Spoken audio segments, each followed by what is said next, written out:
मध्य प्रदेश सरकार ने प्रदेश के सरकारी अस्पतालों में डॉक्टरों की कमी को दूर करने के लिए निजी डॉक्टरों से अनुबंध पर सेवा लेने की योजना बनाई है। इससे अस्पतालों में सर्जरी और अन्य चिकित्सा कार्यों में कोई रुकावट नहीं आएगी। खासतौर पर आयुष्मान योजना के तहत उपचार ले रहे मरीजों को इससे लाभ मिलेगा। इस व्यवस्था के माध्यम से प्रदेश सरकार की कोशिश है कि सरकारी अस्पतालों में गुणवत्तापूर्ण स्वास्थ्य सेवाएं सुनिश्चित की जा सकें, जिससे मरीजों को बेहतर इलाज मिल सके और अस्पतालों में डॉक्टरों की कमी की समस्या का समाधान हो सके। मध्य प्रदेश में रीवा और भोपाल के बीच हवाई सेवा की शुरुआत आज से हो रही है। रीवा से भोपाल के बीच पहली फ्लाइट आज उड़ान भरेगी, जिसका किराया 3,999 रखा गया है। यह फ्लाइट रीवा से भोपाल जाने वाले यात्रियों के लिए एक नई सुविधा है, जिससे यात्रा में समय की बचत होगी और सुविधा में इजाफा होगा। इस सेवा की शुरुआत के बाद अगले मंगलवार से भोपाल से रीवा के बीच फ्लाइट का किराया 2,999 रहेगा, जिससे यात्रियों को किफायती हवाई यात्रा का लाभ मिलेगा।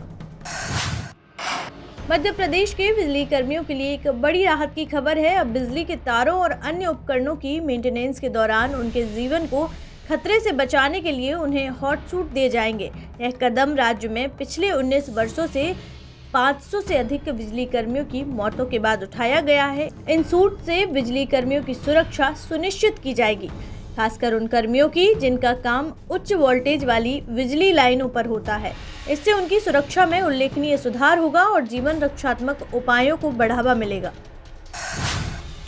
महाराष्ट्र में महायुति द्वारा मुख्यमंत्री का ऐलान आज किया जा सकता है। इसके साथ ही 2 डिप्टी सीएम भी नियुक्त किए जाएंगे। इस बीच शरद पवार ने कहा कि महाराष्ट्र विधानसभा चुनाव के नतीजे उम्मीद के मुताबिक नहीं रहे। उन्होंने कहा कि हम कारणों का अध्ययन करेंगे और लोगों के पास जाएंगे। पवार का मानना है कि महिला मतदाताओं की बड़ी संख्या महायुति की जीत का कारण हो सकती है और इसे लेकर वे आगे रणनीति बनाएंगे। चुनाव परिणामों के बाद पार्टी की स्थिति को लेकर पवार ने कई पहलुओं पर चर्चा की। हेमंत सोरेन ने 28 नवंबर को झारखंड के मुख्यमंत्री पद की शपथ लेने का ऐलान किया है। वे विधायक दल के नेता चुने गए हैं और राज्य में लगातार दूसरी बार मुख्यमंत्री बनने वाले पहले नेता होंगे। सोरेन ने राज्यपाल से मुलाकात कर सरकार बनाने का दावा पेश किया है। इस दौरान उन्होंने झारखंड में अपनी सरकार की स्थिरता को लेकर भरोसा जताया। शपथ ग्रहण समारोह के बाद सोरेन और उनकी सरकार के सामने कई अहम चुनौतियां होंगी, जिनमें राज्य के विकास और प्रशासनिक सुधार शामिल हैं।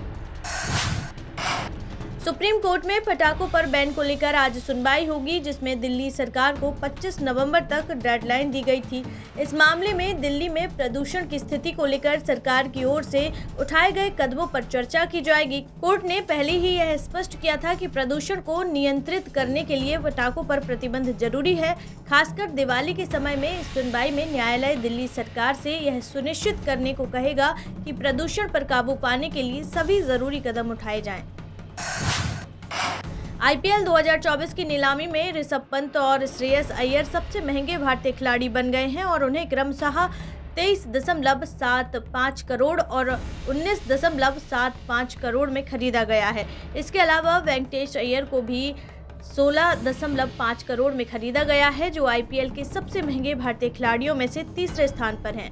इस बार कोलकाता नाइट राइडर्स के केआर ने वेंकटेश को भी खरीदा, जिन्होंने पिछले आईपीएल फाइनल में शानदार प्रदर्शन किया था। महाराष्ट्र में आगामी मुख्यमंत्री के चयन को लेकर राजनीतिक हलचल तेज हो गई है। भारतीय जनता पार्टी के देवेंद्र फडणवीस पर अब राष्ट्रीय कांग्रेस पार्टी राजी हो गई है, जबकि शिवसेना शिंदे गुट अपने नेतृत्व में अड़ा हुआ है। आज शाम दिल्ली में एक महत्वपूर्ण बैठक होने जा रही है, जिसमें महाराष्ट्र के नए मुख्यमंत्री के नाम का निर्णय लिया जाएगा। इस निर्णय में राज्य की राजनीति में बड़ा बदलाव आ सकता है और सत्ता के समीकरण बदल सकते हैं। अब सबकी नजर दिल्ली में होने वाली बैठक पर टिकी है।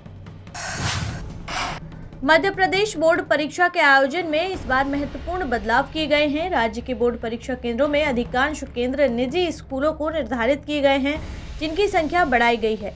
इस बार परीक्षा केंद्रों पर अधिकतम 250 परीक्षार्थी बैठेंगे। यह कदम छात्रों की संख्या बढ़ने के कारण लिया गया है, ताकि परीक्षा केंद्रों में पर्याप्त व्यवस्थाएं हो सकें। बोर्ड ने यह सुनिश्चित किया है कि सभी परीक्षा केंद्रों पर सुविधाओं का स्तर बढ़ा दिया जाए और छात्रों को उच्च गुणवत्ता वाली परीक्षा का अनुभव मिले। संसद का शीतकालीन सत्र आज से शुरू हो गया है और इसमें सरकार द्वारा 2 अहम बिल पेश किए जा सकते हैं। इस सत्र में विपक्षी दलों से हंगामा होने की संभावना है क्योंकि दोनों बिल विवादास्पद हो सकते हैं। संसद की कार्यवाही में सरकार और विपक्ष के बीच तीखी बहस हो सकती है, जो सत्र के दौरान अन्य मुद्दों पर भी असर डाल सकती है।